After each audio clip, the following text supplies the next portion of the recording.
Assalamualaikum warahmatullahi wabarakatuh. Di sini saya akan membuat tugas video keamanan jaringan dengan judul Denial of Service atau DOS. Perkenalkan, nama saya Muhammad Jasimi, NIM 210705033, Prodi Teknologi Informasi, Fakultas Sains dan Teknologi, Universitas Win Araniri. Nah, di sini saya akan menjelaskan 3 bagian. Yang pertama menjelaskan tentang pengertian DOS atau Denial of Service dan contohnya. Kemudian bagian kedua menjelaskan jenis-jenis DOS, dan yang ketiga kesimpulan, saran, dan penutup. Nah, sini saya akan masuki yang pertama, yaitu pengertian DOS atau Denial of Service. Yang pertama, Denial of Service adalah serangan terhadap suatu sistem atau jaringan yang bertujuan untuk mengganggu atau merusak akses pengguna yang sah ke sumber daya tersebut.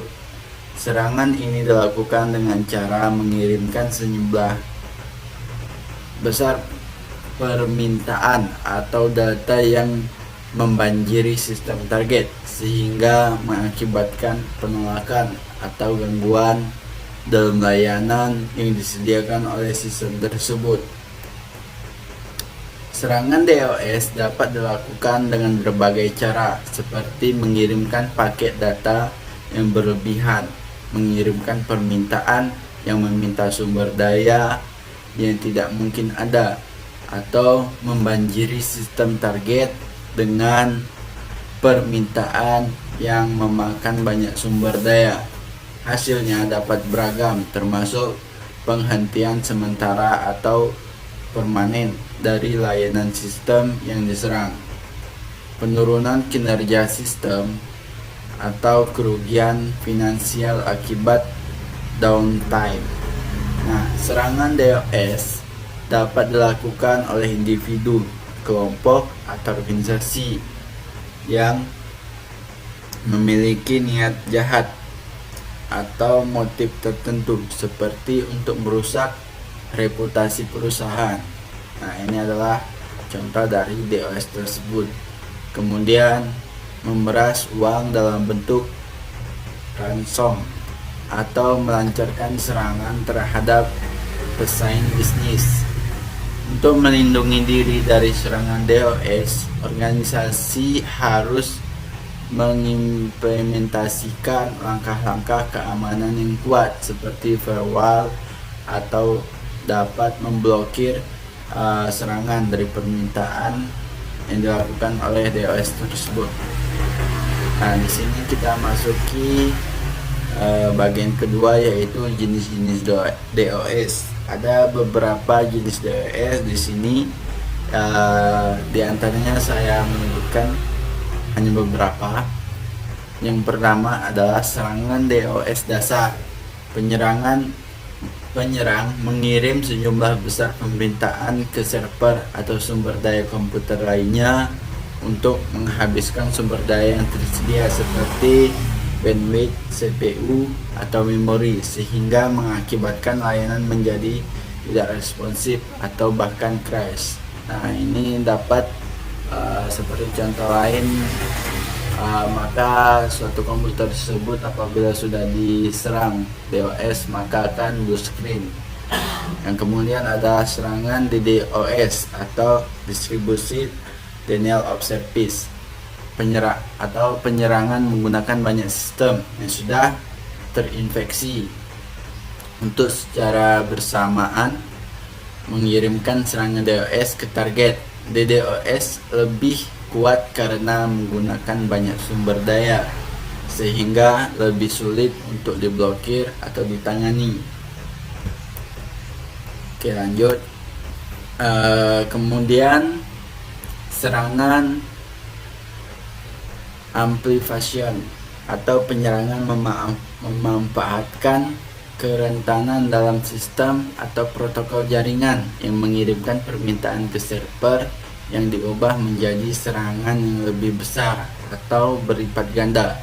Contohnya adalah serangan DNS amplification, di mana penyerangan memanfaatkan server DNS terkonfigurasi secara salah untuk mengirimkan respon yang lebih besar ke target. Nah, di sini kita perlu peran firewall atau yang lainnya dalam mencegah serangan ini, karena di sini serangan amplification ini karena lemahnya daya keamanan dalam suatu sumber daya. Kemudian serangan fault atau penyerangan mengirimkan lalu lintas jaringan dalam jumlah besar ke server atau sumber daya komputer, membanjiri jaringan atau sistem dengan lalu lintas yang berlebih dan mengakibatkan layanan menjadi tidak tersedia. Nah, di sini serangan DOS sering terjadi dikirimkan melalui jaringan yang mengakibatkan komputer korban crash atau yang lainnya. Nah, kesimpulan dan saran. Kita masuki bagian yang ketiga, yaitu kesimpulan dan saran.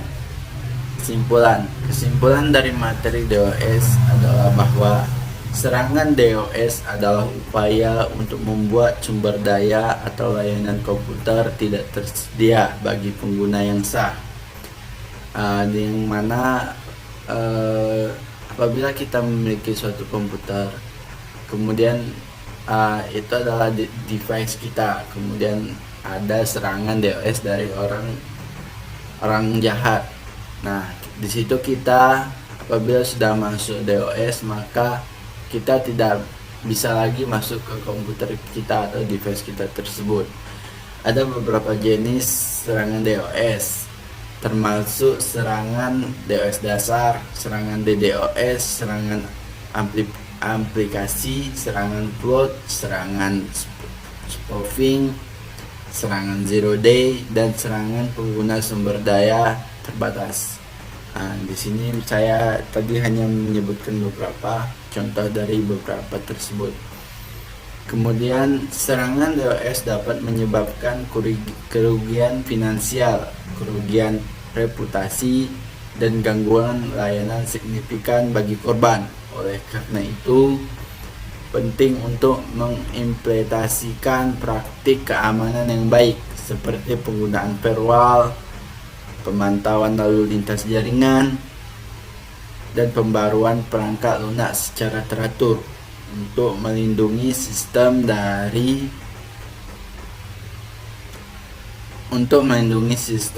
serangan DOS.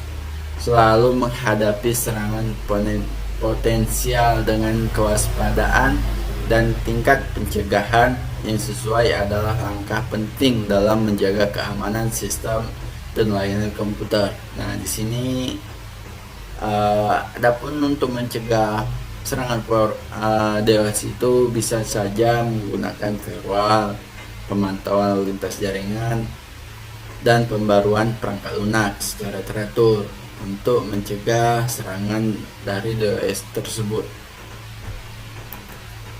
Nah, saran berikut adalah beberapa saran yang dapat diambil dari materi tentang denial of service atau DOS. 1. Mengimplementasikan firewall. Firewall yang dikonfigurasi dengan benar dapat membantu melindungi sistem dan jaringan Anda dari serangan DOS dengan membatasi akses yang tidak diinginkan atau mencurigakan ke sistem Anda. Nah, dengan mengaktifkan atau menggunakan firewall dalam suatu device, maka kecil kemungkinan untuk masuknya akses yang tidak diinginkan atau akses yang tidak dikenal ke device kita, untuk melindungi data-data dari device tersebut. Kemudian adalah pemantauan lalu lintas jaringan. Memantau lalu lintas jaringan Anda dapat membantu Anda mendeteksi serangan DOS yang sedang terjadi atau yang akan datang dengan pemantauan yang efektif. Anda dapat mengidentifikasi pola lalu lintas yang tidak normal atau anomali yang dapat mengidentifikasikan serangan DOS. Nah, misal di sini ada yang tidak seperti biasanya dalam suatu jaringan, ada yang canggung atau ada yang tidak benar, bisa saja itu adalah serangan DOS. Nah, di sini kita perlu pemantauan. Nah, di sini yang ketiga yaitu menggunakan teknologi anti DDoS, teknologi khusus yang dirancang untuk menghadapi serangan DDoS, seperti sistem deteksi dan mitigasi DDoS dapat membantu Anda dalam melindungi sistem Anda dari serangan DDoS yang kompleks. Nah, di sini sudah diciptakan teknologi yang namanya anti DDoS. Adapun di sini kita dapat mencegahnya dengan menggunakan teknologi anti DDoS ini untuk melindungi device kita. Nah, mungkin hanya itu yang dapat saya sampaikan. Lebih dan kurang saya mohon maaf. Atas kekurangannya saya ucapkan wassalamualaikum warahmatullahi wabarakatuh.